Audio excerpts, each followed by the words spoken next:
Көрші менен қатып тұрған жоқ па?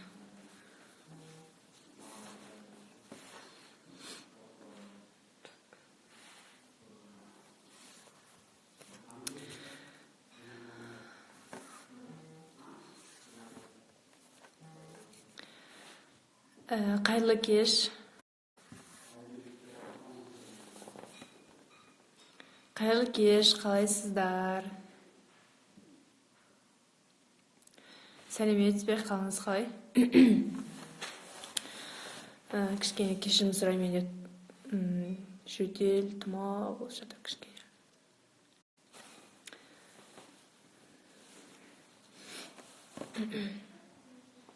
Жағдайларыңыз қалай?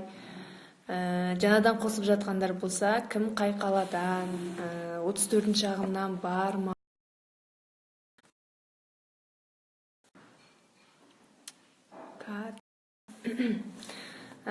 Білуімше, бүгін 34-ші ағымнан көп болу керек, себебі маған көп жаздық. Қай уақытта болады, тікелей эфир, қай уақытта болады? Жағдайларыңыз қалай?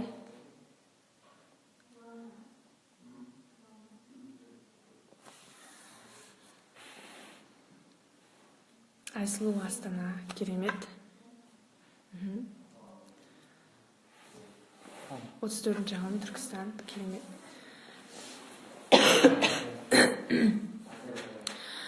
Интернет-маркетологтар клиентті бақылап отырамыз, теледидар арқылы болады деп едіңіз, соны толығырақ. Қазір айтам, сабақ басталсын.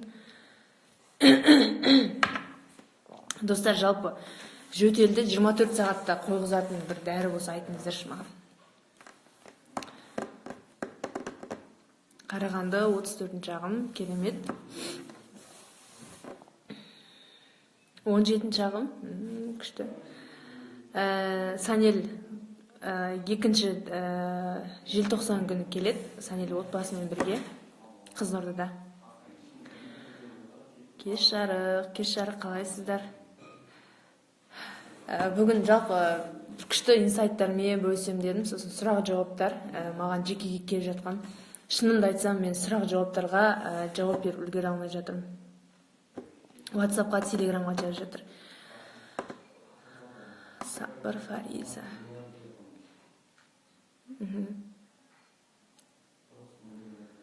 Отыз 34-ші ағым болса керемет.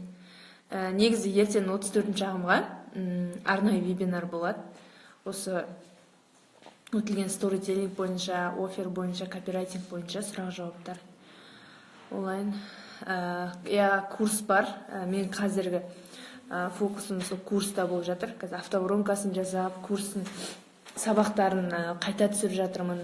Порталы дайын болды почти. Сол жұмыстар болып жатыр. Жалпы курс туралы мен соңына қарай айтып кетем.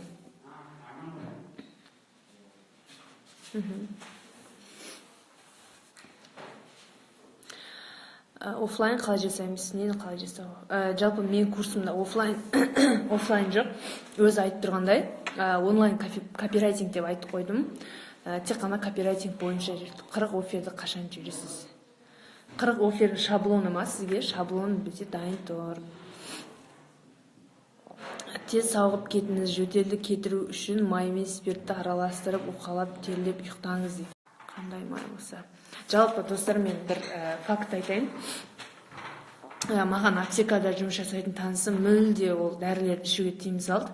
Негізі шын мәнінде кез келген ауруды дәрісіз емдеуге болады екен, бірақ біздің қайта қосылды ма?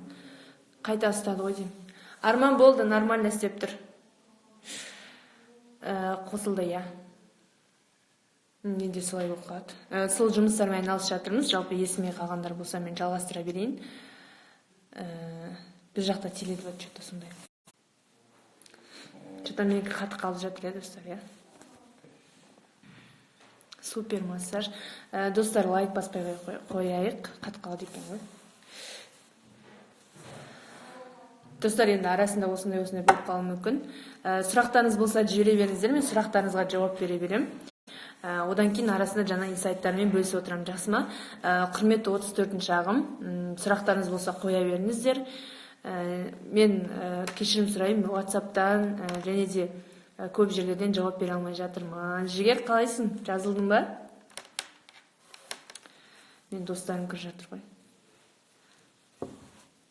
Сосын мен бүгін ертең сіздерге 3 күндік тегін сабақ дайындап қойдым. 3 күн тегін сабақ бар, осы инстаграмға салам.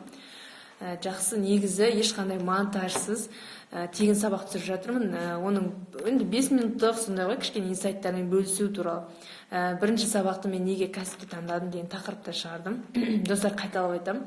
Аса қатты сынайтын нәрсе емес, себебі менде тек қана жай ғана отырып ешқандай монтажсыз түсіре салдық. Жалпы кішкене пайдалы болсын. Екінші, неге кооператив таңдадым? Үшіншісі, бизнесте жүрген қателіктерім туралы айтқан болатын. Сондай сабақты күтіңіздер менен. Уборкаға қалай, достар, жүрекшен баспай қойықшы. Оферді қалай жазған жақсы жалпы. Жалпы мен кооператив бойынша да, офер бойынша да дайын структура бердім, дайын схема бердім. Соған салып жазсаңыздар болды, офер шығады.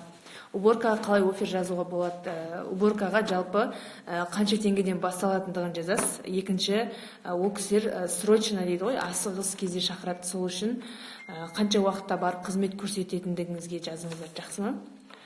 34-ші ағымда неше ағым? 34-ші ағымда 1000-ға жуық адам бар ғой деймін, қателеспесем. Алматыда массаж жасаймын. Жалпы массаж жасасаңыз, массаждың ішінде табысты жақсы алып келетін, маржасы жақсы деген 3-4 түрін ғана таңдап алыңыз, сол сізге мықты табыс алып келетін негізі. Жеке кабинетіңіз бар болса, вообще супер. Жаңадан қосылған достар, қалайсыздар? Жағдайларыңыз қалай? Офер жазып қаншаға сатып алады?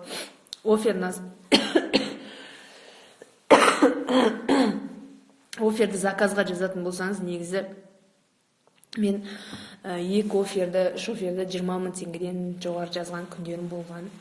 Балық сатуға байланысты. Балық сату ол қандай, копченый ма, или свежий балық па, соған байланысты ғой. Негізі ет өнімдері, сондай өнімдерді качествосына байланысты гарантия бересіздер. Өзіңнің инстаңды бизнес қылуға бола ма, әлде басқа жолмен ашқан дұрыс па? Негізі оқу орталықтармен қалай білім беру саласында сондай массаж, жеке аккаунтпен байланыстырылатын болса, онда 2 аккаунтты бірге, яғни 1 аккаунтта болған жақсы да. Ал мысалы менде қазір деколамен мен өзім аккаунтымды бірге жүргізе алмаймын. Мысалы мен суреттерім арасында аяқ киім жүрсе, ол нереальный болып қалады да. Егер сондай товарный бизнестер болса, 2 аккаунт ашқан дұрыс болады. Женский киімдерді ол іске салсам өтірім екен. Негізі инстаграм тетігі. Достар, кешірім сұрайын, мен жөтеліп жатырмын.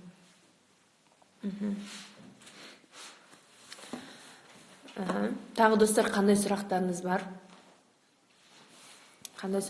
бар? Үй ремонттайтын қалай офер жасам болады? Жалпы үй ремонттауға менде тренерсім Тимур деген аға болған. Ол кісіге біз былай жасадық, әр аудиторияға байланысты. То есть сол ремонттың ішіндегі маржасы жақсы, жаңа обой жабыстыру, оның үстіне сосын крыша жабу деген салаға біз бөлек-бөлек офер жазып, әрқасыны солай-солай жібердік. Одан кейін барып ол кісіге жақсы заказдар түсе бастады. Негізі достар, мен бір нәрсемен бөлісе кетейін. Мен негізі қазір Аламанда қазір 2 апта болды мөлшермен сабақтың басталғанына. Сол уақытта жаңа шабандоздардың 150 000 теңгеден бастап, күнде 100 000 теңгеден тауып жатқан достар, жаңағыдай адамдар, кейстер болып жатыр. Менде қазір және ең үлкен осы соңғы уақытта кейсім 10 миллион теңге тапқан Наргиза деген қыздың кейсі болды осы офер жазу бойынша. Сол жердегі нәтиженің ең маңыздысын айта кетейін, ол жердегі негізгі тетік әр сегментке байланысты, әр саланың түріне байланысты. Мысалы, массаж болса, массаждың өзін остеохондрозға бөлек, басқа бөлек деген сияқты, тағы бір ауруларға бөлек деген сияқты. Осылай жаңағы аудиторияға ауруға байланысты, немесе обой жабыстыру, крыша жабу деген сияқты саланың ішінде бөлінетін салаға жеке офер жазу керек. Сол қазір жақсы. Таңертең ыстық сүтке сарымай салып ішіңіз. Мен сүт іше алмаймын вообще. Маржан 400 000. Оқу орталығын ашу туралы айтшы. жалпы инфобизнес қой, ең қазір заманда трендте болып тұрған нәрсе инфобизнес. Оның ішінде OLX деппін ғой, оның ішінде жаңағыдай онлайн түрде жұмыс жасау осы инфобизнестің ең маңызды тетігі. Жалпы инфобизнестарды дамытуға арналған мықты кейстар, мықты офферлар бар. Бірақ енді жеке кеңес берем деп айтпай ақ қояйын, бірақ менде қазір мынандай не болып жүр, бір опрос жасайын сіздерге. Товарный бизнестерге, оның ішінде мысалға киім, аяқ киімге бір сабақ өткізсем мен офер жазуға байланысты. Одан кейін осындай оқу орталықтарына, сосын массаж қызметіне деген сияқты бөлек сабақ өткізсем деген менде қандай соңғы жоспарлар болып жатыр. Егер сондай болса, сіздер қалай қарайтын едіңіздер? OLX менеджер бір күнде 3 жарнама жібер дейді, сал дейді, қаншалықты дұрыс айтты, сағат 11-де 16:20-де жіберді. Енді ол менеджерлер айтып жатса, енді OLX-тің мамандары, өздерінің мамандары дұрыс айтты деген сөз да. Енді мынандай нәрсе да, 3 жарнамамен емес, сіз 2 аккаунтпен күнде сонда 6 жарнама сала аласыз. 3 аккаунт болса, сізде 9 жарнама сала аласыз деген сияқты ғой. Енді ешқандай шектеу жоқ, жасай беріңіз. Инстаңызға 2 копирайтинг жіберіп едім, не айтсаңыз дейді. Не айтасыз? Нұржан мырза, мен нақты қандай сала екен көрген жоқпын, шын айтам. Жаңадан қосылғандар, қайырлы кеш, қалайсыздар? Леголя жағыңыз. Кілемге де бөлек жазамыз ба? Қараңыздар, мен кілемге айтқан болатын, ол жерде сегментке егер арзандары болса, VIP класстарға арналған болатын болса, онда бөлек офер жазған дұрыс болады. Тауардың бағасына байланысты, жақсы ма? Байлар қай алаңда көп отырады? Оларға жалпы салаға байланысты ғой. Таргетпен де жүре беріңіз, рассылкамен де жүре беріңіз, олар тұрған еш нәрсе жоқ. Тез кетеді, өзіме тез көмектеседі Леголя. Жақсы. Жақсы қараймыз, мен қатсам, керемет. Қайырлы кеш, жаңадан қосылғандар, қалайсыздар? Массажға айтыңызшы. Бізде массаждың оферінде былай болған, остеохондрозға байланысты. 2 аптаның ішінде ол кісі остеохондрозды жазып берем, орнынан тұрады деп солай айтқан болатын. Біз оферт жаздық, 2 аптаның ішінде остеохондроздан толық айығып шығасыз деп. Негізі ол жерде 2 сеанстан кейін нәтижесін көре бастайсыз деп жазған болатын. Содан кейін бізде күнде 70 номер, 80 номер таргетингтан түсе бастады. Негізі жаңа мен айтқандай әртүрлі ауру, оның ішінде маржасы жақсыларына фокус қойыңыздар, жақсы ма? Мысалға, ең көп қазір сұраныстағы не, ол остеохондрозбен ауырады адамдар. Офиста отырып ауырады деген сияқты. Офисында жұмыста көп істейтіндер. Одан кейін уақытыңызға оларға қарай кешке айтып қоясыз.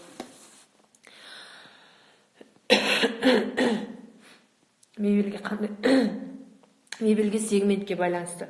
Сенбіге дейін сторителлинг инстаға салуымыз керек пе? Бірінші сізге тексеруіңіз керек пе?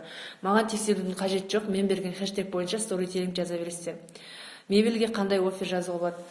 Мебельге мен айттым өткенде сегмент бойынша. Жалпы мен сол талқылаған сабағымды мен қайтадан берейін сіздерге, маған жазыңыздар, YouTube-та тұр сабағым. Соны бере салым, соны көрсеңіз түсінікті болады. Қырғызстаннан сәлем, қайырлы кеш, пончикке дейді. Керемет, онлайн марафонға айтасыз ба? Курс реставрация. Реставрацияға негізі материалға содан кейін гарантиясына жауап бересіз. Өткен ағымда Әділет деген жігіт оғыт, менің інім.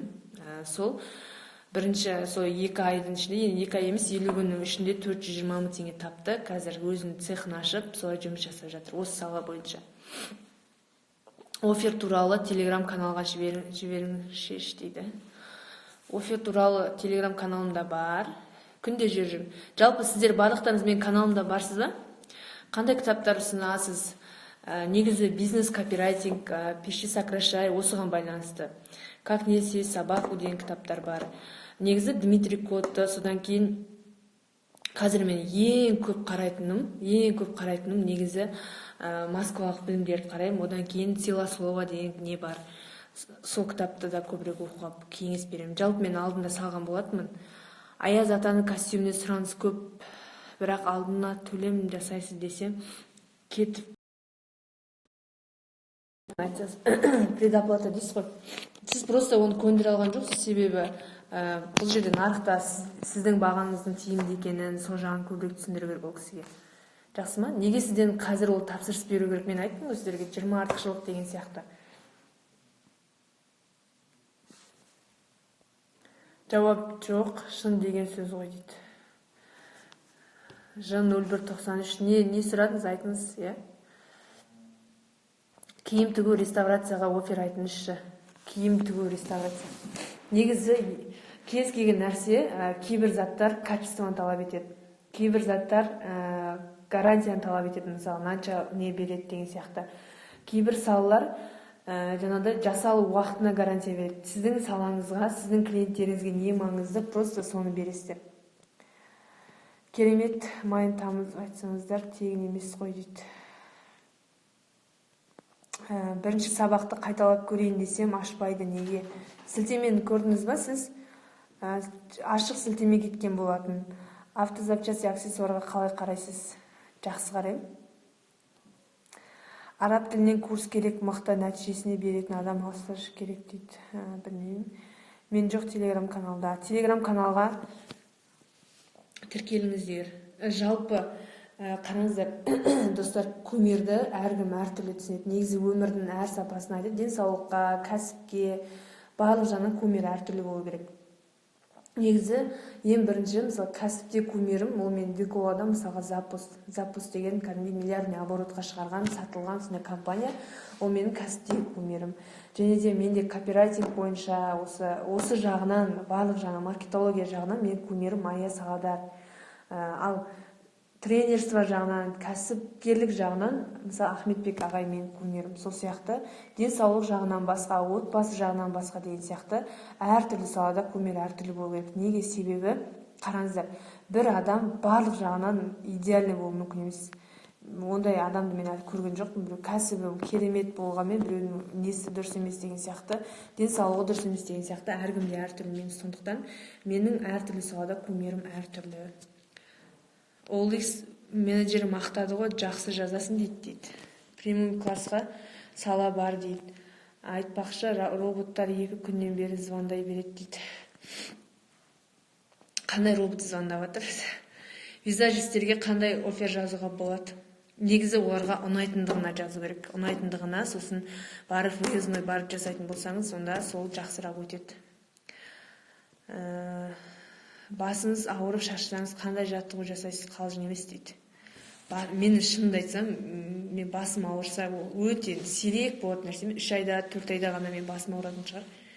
Ондай көп жағдайда емес. Мен басым ауырса ұйықтап қаламын, мен жаттығу ондай керек емес. Қайырлы кеш. Бір номерден неше аккаунт ашуға болады, или екінші номер алу керек па? OLX бойынша негізі аша бересіз. Ода почтамен де аша беруге болады. Шынымды айтсам, мен бұрын ауырмайтын. Алматыға келгенде 2 жыл бойы ауырған жоқпын. Мамам қасымда болмаған соң еркелейтін адам жоқ. Отандық киімдерді қалай сатса болады? Енді аяқ киімді, мысалы, мен қалай сатып жатырмын қазір. Кез келген негізі бизнестің өзінің структурасы болады да. Мысалға, мен қазір тренерствомен жұмыс жасап жатырмын ғой. Бірақ достар, айтпаймын, мен тренерствоны алған адамның бәрі миллионер деп айтпаймын, өйткені мен өзімнің білетініме, ағайдың талқысына, бизнес модусымен бүткіл талқысын шын айтамын. Мен бүткілін, ағайдың бүткілін осы соңғы 2 жылдар талқысының бәрін көріп тастағам. Содан кейін де 19 миллиондық, 10 миллиондық, 8 миллиондық табыс тапқан адамдар шығып жатыр, бірақ көп жағдайда түсіндіре алмаған менің де нем бар, кінәм бар, бірақ жасамайтын адамдарға байланысты кейде тренерствоның нәтижесі керемет шықпайды, кейбір адамдарға байланысты. Елмайым. Ал бірақ негізгі менің структурам былайда, не бойынша, білім беру саласы бойынша, онлайн мектептер бойынша мен өзім структурам бар. Қалай жүргізу керек, оның бәрі маған ясна да. Товарный бизнес бойынша оның барлығы түсінікті. Производство, мысалы, мен 100% емес, менің контрактный производствомен айналысатын адамдарға мен көмектесе аламын. Сол бойынша әрбір саланың структурасы мен басымда тұр. Сондықтан отандық өнімді де сатудың өзінің структурасы бар.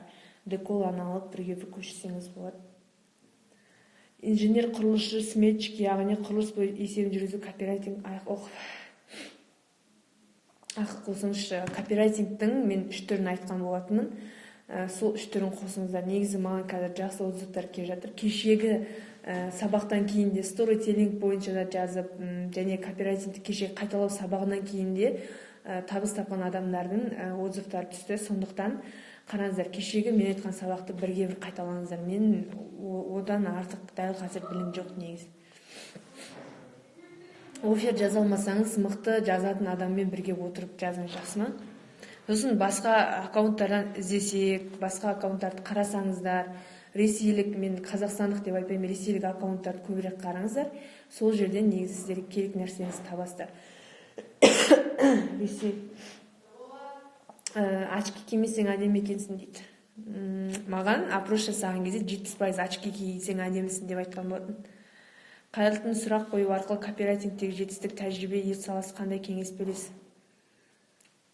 Жетістік тәжірибе. Енді сіз қанша клиентке қызмет көрсеттіңіз, қанша клиенттің отзывын алдыңыз. Негізі отзывқа байланысты мынадай нәрсе болады.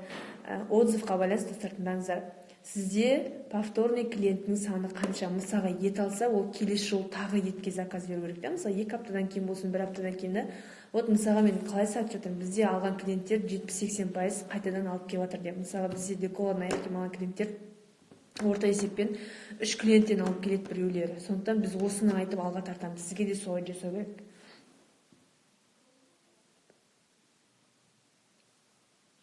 Жүк автокөліктерінің қою майын, дизелин маса сату туралы не айтасыз? Айтыңызшы. Енді сол таңдалған сала болса, мен нақты түсінбей тұрмын бұл нәрсені. Сіздің аяқ киімдеріңізді Қарағанда филиал бар ма, бутигі бар ма? Жоқ, біз тек Алматыдамыз қазір. Теле2 жайлы айтпадыңыз ғой. Теле2-да мынандай да. Қазір мысалы сіздер өнім адамы, сату адамы бөлінесіздер ғой. Сіздер өздеріңіздің тапқан өнім адамыңызға телефонды алып, сим-картаны беріп қоясыздар. Одан кейін ол жерде Теле2-ның өзінің сайт арқылы привязка жасай аласыздар сим-картаны, және ол жерде қанша адам күнде хабарласты, қанша уақыт сөйлесті, сол туралы барлық ақпаратты аласыздар. Ол не үшін жасаған? Кейде өнім адамдар реклама жасаған кезде сенен клиент келген жоқ, ешқандай клиент болған жоқ деп өтірік айтады. Звонок болған жоқ деп айтады. Ол соны анықтау үшін, соны тексеру үшін айналған нәрсе. Репост жасау үшін не істеуге болады? Репост жасау үшін кешегі сторителлинг бойынша репост жасауға өтініш айту керек. Әрбір репост жасаған адамға мынандай нәрсе беремін деп айту керек. Бүгін ғана маған Ислам деген жігіт жіберді. Қателеспесем 20 минуттың ішінде 35 адам репост жасаған оған. Мен тағы да сұраймын, результат қандай деп. Ол былай жасаған. 5 күн ресторанда қондым деген ба, сондай тақырыппен жасаған, қателеспесем. Сіз өзіңіз айына қанша табыс табасыз? Жалпы менде қазір табыстың 3 жақтан келіп тұр. Менде Коладан келіп тұр. Одан кейін осы копирайтинг бойынша курстан келеді.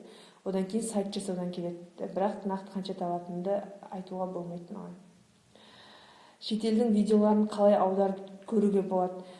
Жалпы қазір мен Ресейдегі көптеген курстарды көріп тастадым. Осы копирайтинг оферға байланысты, бірақ сайтқа байланысты көп бітірмедім. Қазір мен английскийдан, яғни бір мықты корей тілінде түсірілген видеолар бар, даже ағылшын тілінен сөйлеген видеолардың барлығын YouTube'да субтитр арқылы көруге болады. Қазір солай көріп жүрмін. Ұнайсың маған дейді. Мебельге қатысты қандай ұсыныс айтасыз? Мебельді айтып қойме. Мысалға қараңыз, екеуміз, мен сіздің өнім адамыңыз. Мысалға мен қандай айтсам, мысалға мен массаж жасаймыз делік. Сіз маған клиент алып келіп беремін деп келістіңіз, Енді сіз маған Теле2-дан жаңа номер сатып аласыз да, телефонмен бірге маған әкеп бересіз. Одан кейін ол жерде Теле2-ны сайтына тіркеліп, өзіңіз жаңағыдай ең маңызды деген жаңағы сайтта номерді тіркеп қоясыз. Содан кейін сіз күнде көріп отыра аласыз, ол номерге бүгін қанша адам хабарласты, қай адаммен қанша минут сөйлесті деген сияқты. Бірақ аудионы тыңдай алмайсыз. Енді бұл жерде не үшін керек? Ол сіздің жарнамаңыздан звонок болды ма деген сөз. Сосын сол номерді жарнамаға қойып қоясыз, ол исқа болсын, инстаграмға болсын. Сонда сізде не болады? Аналитика шығара аласыз, қанша адам қатыстырғанын, яғни қанша адам хабарласқанын біле аласыз, жарнамаңыздың сапасын біле аласыз. Жаңадан бастамаға интернет жоқ, төбеде сақтар болды. Бизнес кітаптары оқуға болады, бизнес жайлы. Қандай дейсіз ба? Списоктан жүрмін. Негізі мен ең алғаш рет өзім қызығып бастаған кезде Брайан Трейсидің кітаптарын оқыған, маған сол ұнады. Одан кейін көбінесе Дональд Трамптың кітаптарын оқыған. Солар жақсы болатын. Керемет, мына жерде кітаптар тегін беріп жатыр. Жаңадан бастамаңызға интернет арқылы сату үшін неден бастаған жөн? жоқ, бірінші сала бойынша Инстаграм болса, Инстаграм кез келген нәрсенің өзінің тетігі болады ғой. Вот бір жерде не болады, кейбір салада OLX, кейбір салада Инстаграм деген сияқты. Бірақ қай жердің тетігі қайсы, сол нәрсені до конца басу керек қой. Так. Шипалы суды өндіріп дамыту керек еді. Жалпы мен нәрсені айтайыншы. Сала таңдаудың жаңағы 13 кезеңі болады, және де аттың тоғысыны. Кез келген саланы осы жерден өткізіп алыңыздар. Ондай салаларды негізі дамыту қиындау, бренд жасау үшін, ақша жасау үшін, ақша табу үшін, реклама жасау үшін де көбірек ол жерде қаржы, уақыт талап етеді. Егер оған дайын болсаңыздар, әрине. Менің өнім адамым 20 клиентті жіберіп алды, не істесем болады? Өнім адамын ауыстырайын ба, әлде өзім сатайын ба? Бірақ саланы түсінбейтін, мен тек жарнаманы қиын. Қараңыз, Анида дейді, кез келген саланың эксперті болу үшін, сөйлесу үшін 2 күн уақыт жетеді. Сондықтан зерттеңіз, жақсы ма? Видео түсіресіз ба сол жайлы? Нақты не туралы түсіндірейін? Эфир сақталады, егер өшіп қалмаса сақталады. Шкаф купені сату қаншалықты біліктілік керек, офер қалай жасам болады? Айттым ғой, кемінде 2 күн. 2 күн ол жеткілікті. Ол зерттеп, оқып, сол затты сатып жүрген ең мықты экспертность жинаудың жолы, ол сол саламен айналысатын адамдарға клиент ретінде хабарласу. Ең мықты жол осы, жақсы ма? Райым, қалайсың? Райым, үйге ертерек келші, саған тема бар. Осылай, достар, сұрақтарыңызға жауап алып жатырсыздар ма? Сварк. Сосын, достар, тағы бір жаңалықты айта кетейін. Жақсы жаңалық. Мен өзім көптен күткен порталым дайын болып қалды. Ол портал не үшін? Сайт пен портал бірге, ол жерде курсымда, яғни мен онлайн копирайтинг курсын бұрын тек қана 5.000 теңгемен массовый өткізетін. Қазір бағасын 20.000 теңгеге 10 күндік курстың сабағын дайындап, мен порталын жасап қойдым. Бұйыртса 29 қараша күні, немесе 28 күні курс басталады бізде. Ең бірінші тапқан табысыңыз Аламанда. Негізі мен Аламанды 315.000 теңгемен аяқтаған. Ол жерде бірінші аяқ киім сату болды. Екінші сала, мен өзім тігіншілікпен айналысқан болатын. 3 ай ательеде тегін жұмыс жасадым. Сол маған көмектесті. Алматыдағы ательесі бар адамдарға мен клиент әкеліп беріп, өзімнің бонусымды алып, осылай Аламанда аяқтаған болатын. Жақсы, Аза, өзің қалайсың? Жақсы. Жалпы, достар, енді мен сіздерге бір сұрақ қояйыншы, барлығыңызде. Мен жаңа осы құрылыс саласы туралы айттым ағай, эфирді біткен соң бастан көрін, жақсы ма? Жалпы, мен сіздерге бір сұрақ қояйын. Жалпы, сіздер Аламанда немесе бір жерде сабақ бересіздер делік, бір жерде біреуге білім беріп жатырсыздар делік. Мен сұрағым мұқият тыңдаңыздар. Сіздерге ақпаратты жаңағы миыңызда тұрған адамдарға қажетті деген барлық ақпаратты беру маңызды ма? Әлде ақпараттың 30%-ын берсеңіздер де сіздерге түсінікті қылып берген маңызды ма? Осы сұраққа жауап беріңіздер. Кімге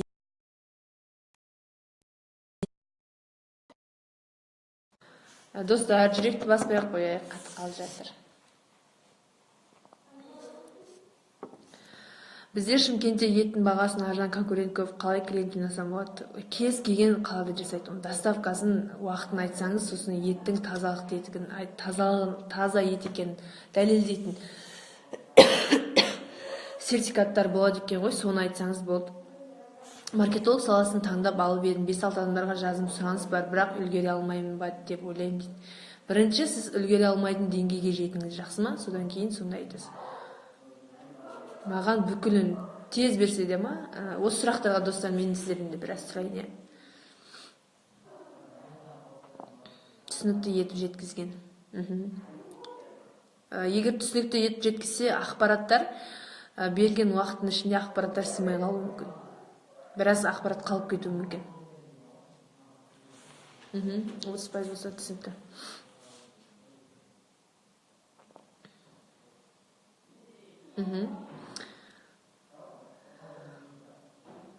%30 дұрыс түсіндіру смета жайлы айтыңызшы. Түсініп кетіп. Түсіндім.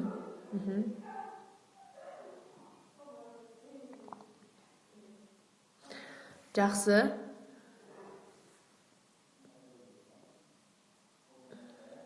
Сосын тағы осы жерде қазір ашық тема болып жатыр ғой. Маған соңғы уақытта мынадай әдет жұқты.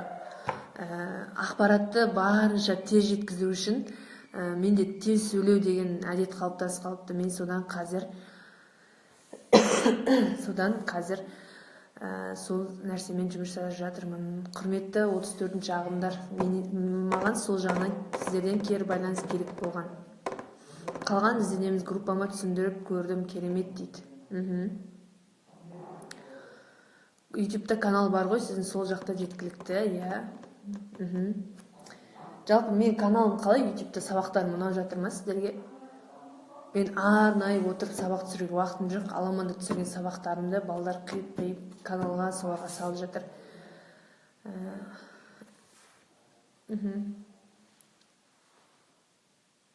Замыш етіктер, замыштан бар, иә. Ұнаса аласыз, ұнамаса алып кетеміз деген офер қақпаны түстім, клиентке ұнамай қалды дейді.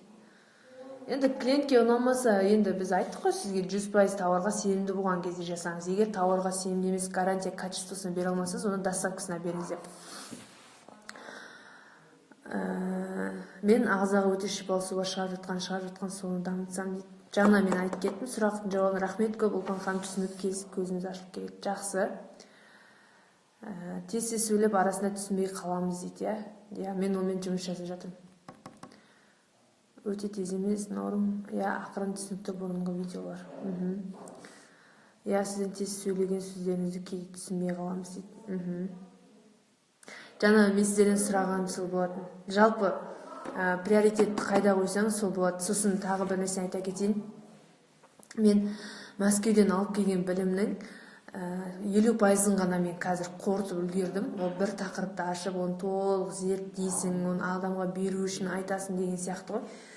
Сондықтан менде миымдағы ақпараттың барлығын беруге тырысамын да, мына нәрсенің бәрін үлгеріп кетсе екен, мына нәрсені үйреніп кетсе екен деген. Негізі аламанда берілген копирайтингта, мысалы оферда ол алғашқы табыстарыңызды табуға, кәсіптеріңізді бастауға өте үлкен құрал.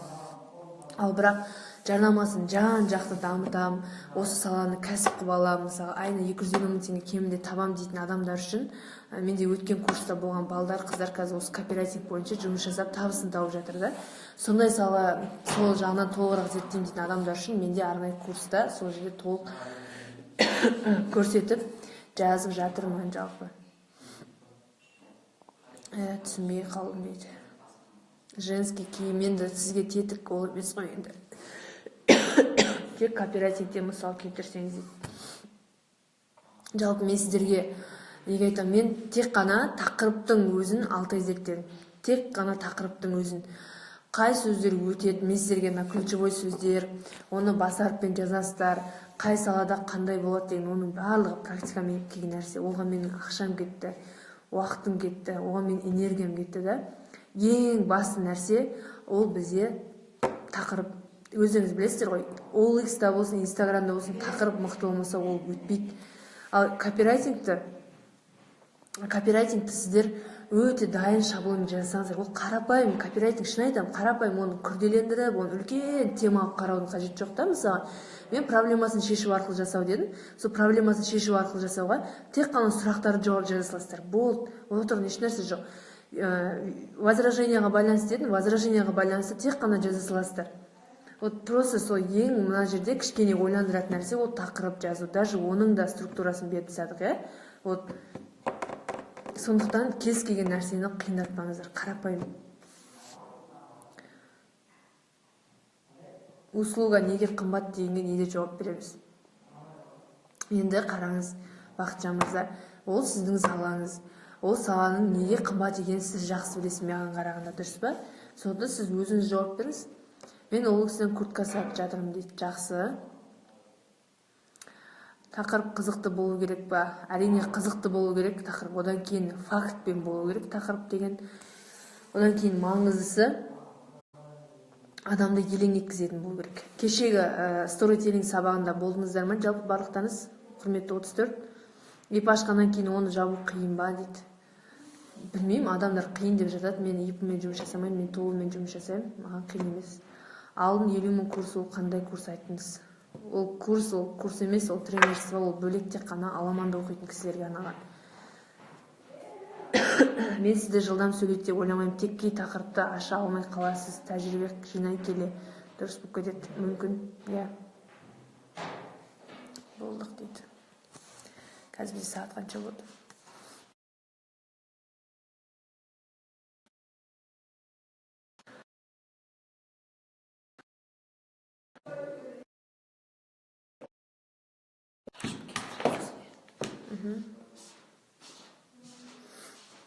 Қиын емес ИП-ны жабу, егер қарызыңыз болмаса. Мүмкін шынымен білетін адамдар бар екен. Сәлеметсіз бе, қайырлы кеш. Күйеуім онлайн сабақ өткізгісі келеді.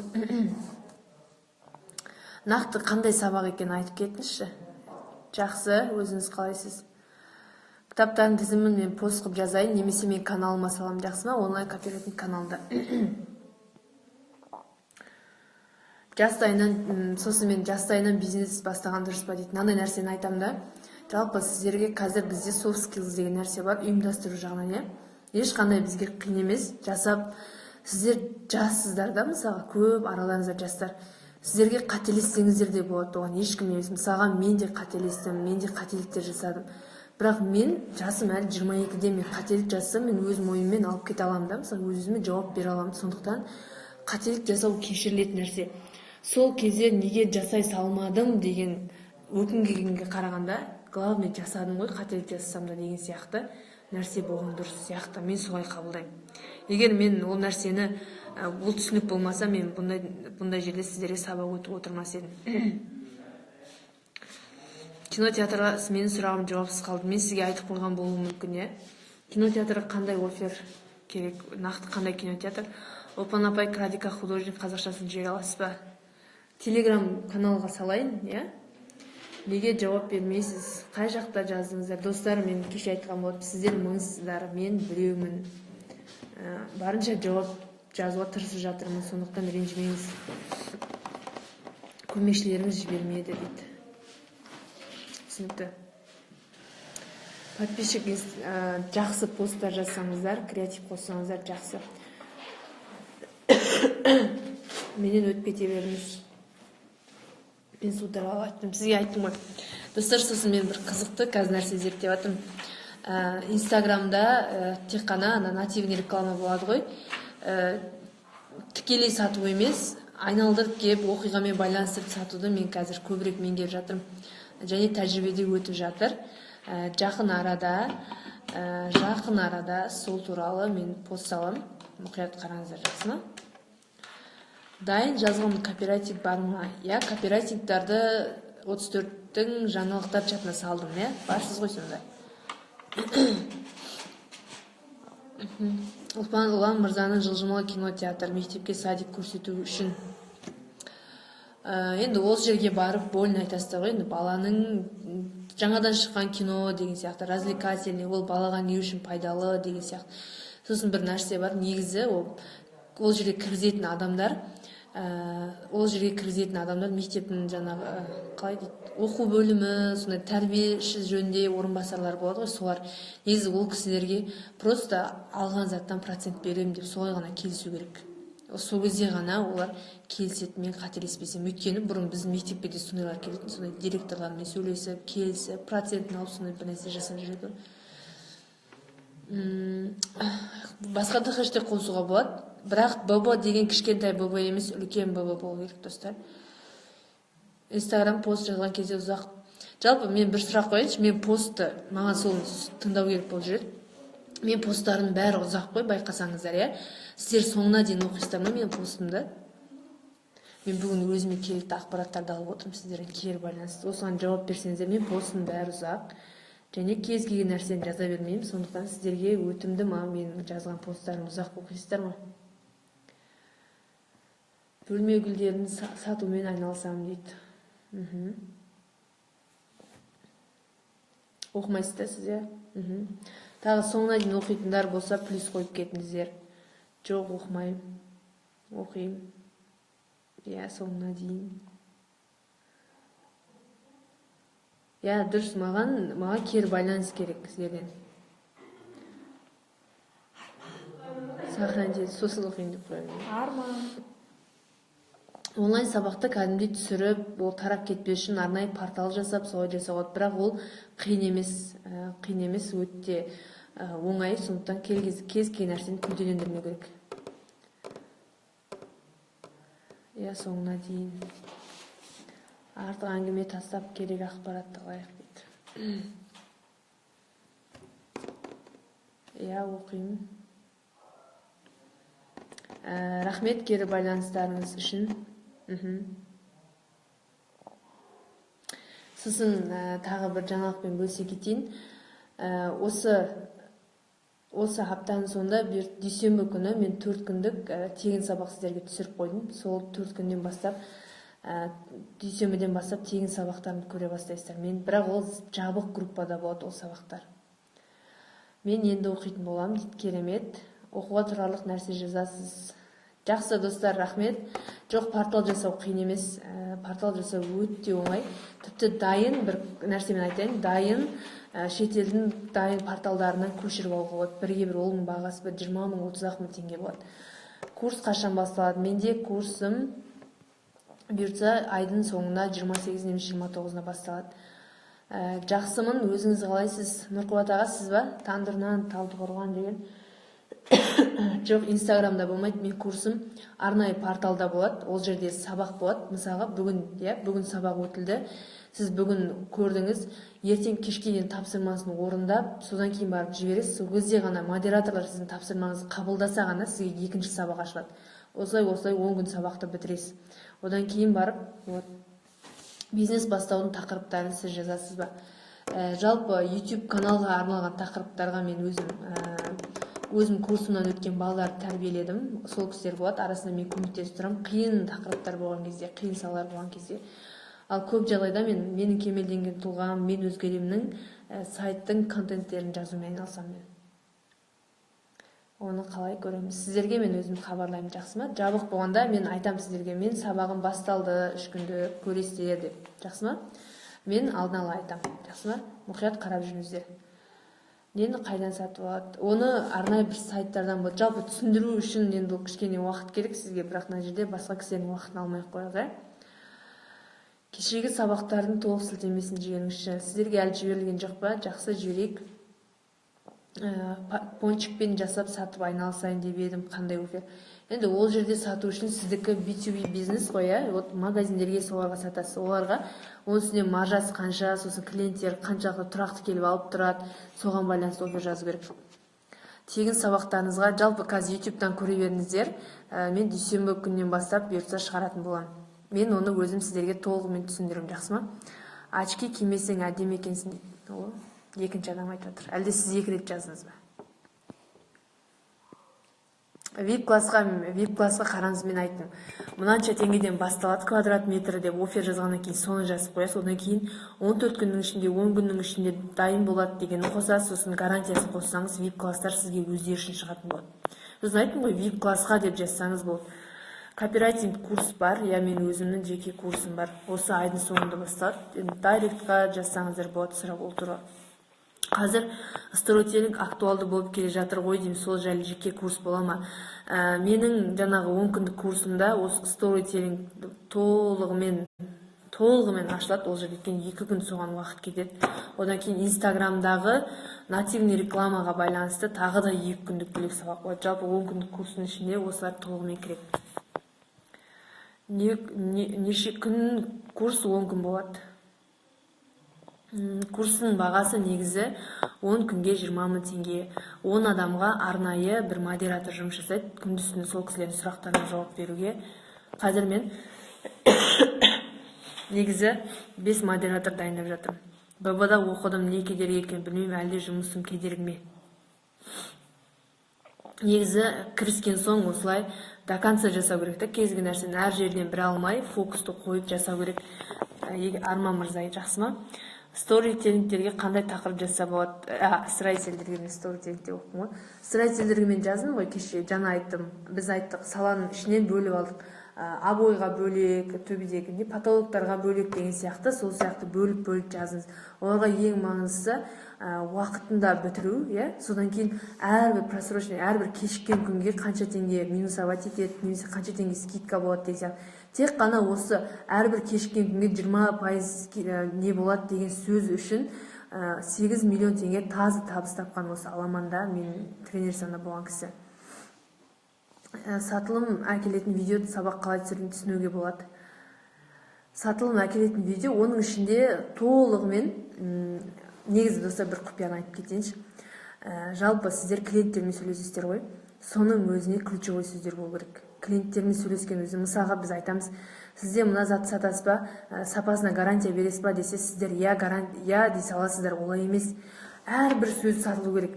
Қараңыз, Ақтауға доставка бар ма дейді, немесе Ақтауға сатып жібересіздер ма деп сұраса, сіз айту керексіз, Ақтауға жібереміз, бізде осы уақытқа дейін Ақтаудан 1300 клиент болды деген сияқты. Әрбір сөздеріңіз сіздердің сату керек. Сондықтан жай ғана клиент сұраса, жоқ деп жауап бермеңіздер. Негізі копирайтинг қарапайым өмірде сөйлескенге де керек. Жақсы ма?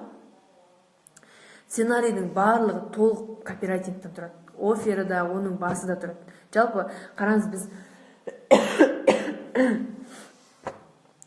копирайтинг оффер жазған кезде біз олысқа заголовок копирайтингте бөлек-бөлек жаздық қой. Ал сценарийда, продающий роликта оның барлығын қосып бір жерге кіргізу ғой, бір сөзбен айтқан кезде.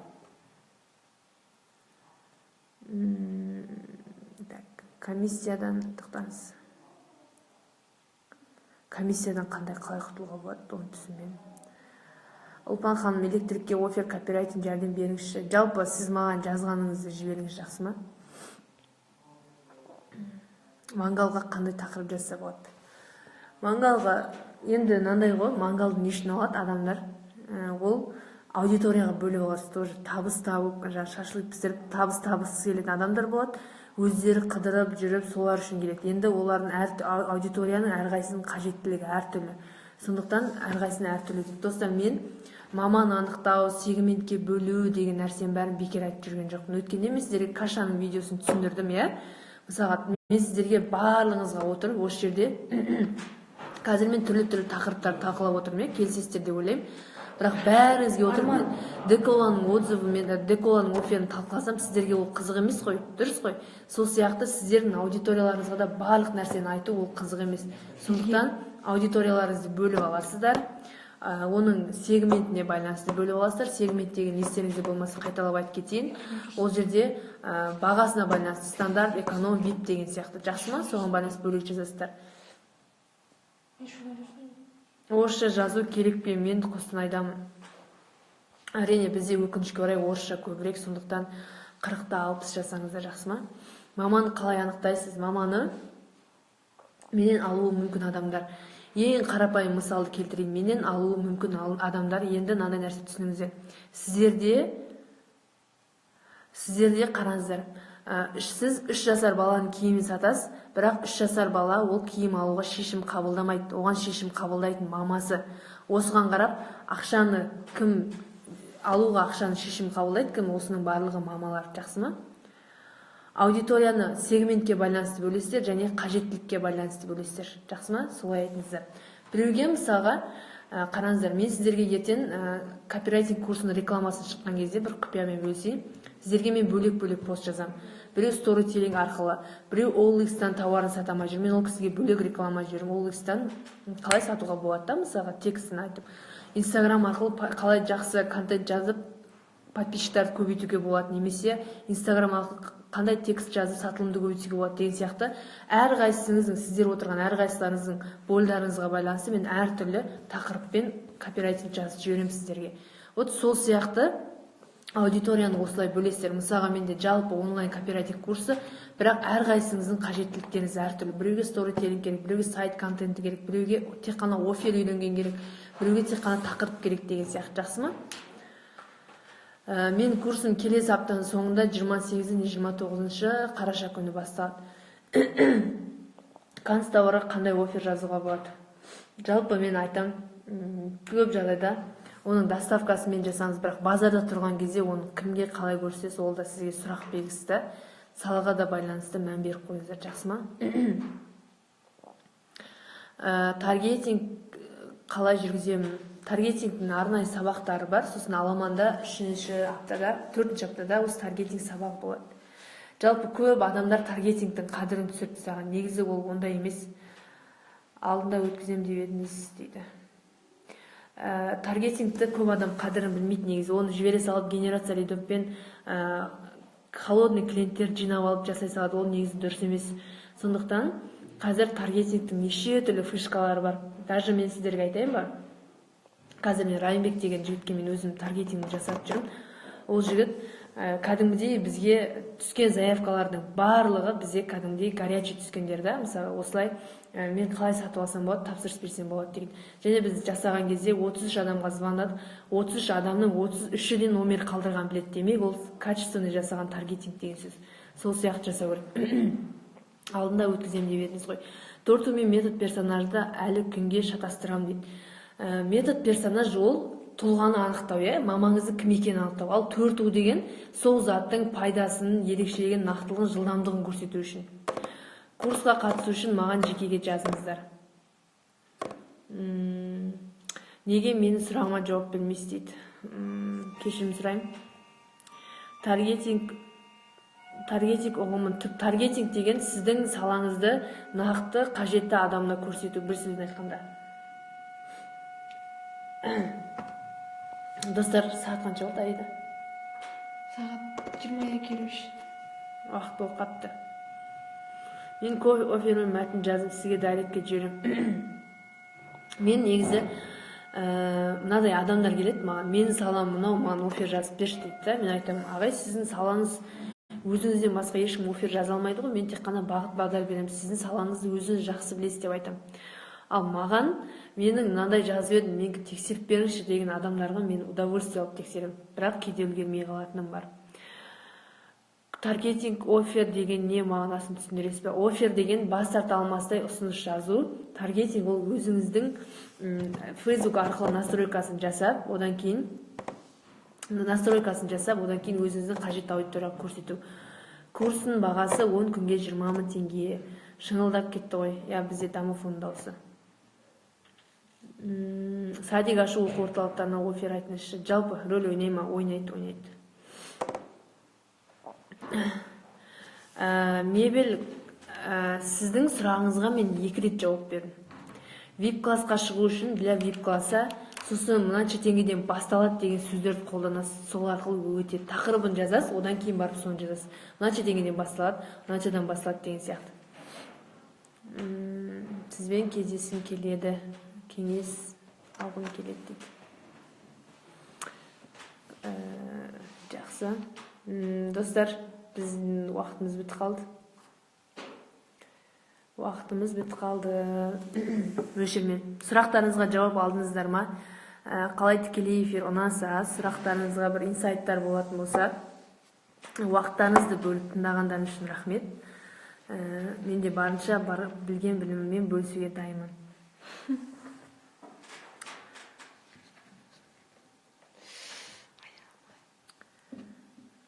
Шарабек.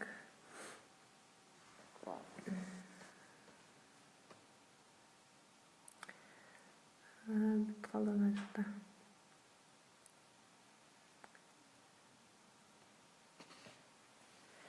Сұрақ жоқ сияқты, Жақсы, достар, онда сау болыңыздар. Эфирді сақтап қоям. Сақталу керек. Сонан соң көресіздер. Сұрақ қою арқылы жасалатын копирайтинг ет саласына талқылап бере аласыз ба келесі сабақта өтініш. Енді сіз келесі сабақты күтіп жүрмеңіз. Ертең 34-ші ағымның офлайн, жалпы 34-ші ағым шабандоздар үшін мен вебинар өткізем. Сол жерге сұрақтарыңыз қойсаңыздар болады. Жақсы, достар, рахмет тыңдағандарыңызға. Жаңағы сұраған кісілер Крадика художник кітабының қазақшасын, орысшасын мен өзімнің каналыма салып қоямын, жақсы ма? Инстаграмды көріңізші дейді. Сақтап қоям. Жақсы, сау болыңыздар. Сабақ кездесуді қалай? Сұрақтарыңызға түсінбедім. Рахмет. Достар, мен сіздердің осындай күшті отзывтарыңызды мен мамама жіберіп отырамын ғой. Мамам әз болып тыңдайды мені.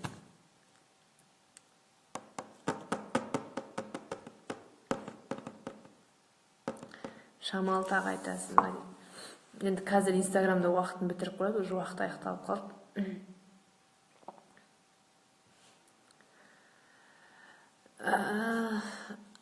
Мебель сататын, мебель жасайтын ағай, мен сізге 3 рет айттым ғой. Я қайталап көріңізші, эфир сізге түсінікті болу керек сол кезде. Жақсы ма? Мен сізге 3 рет айттым, екі классқа шығу үшін. Жақсы достар, сау болыңыздар.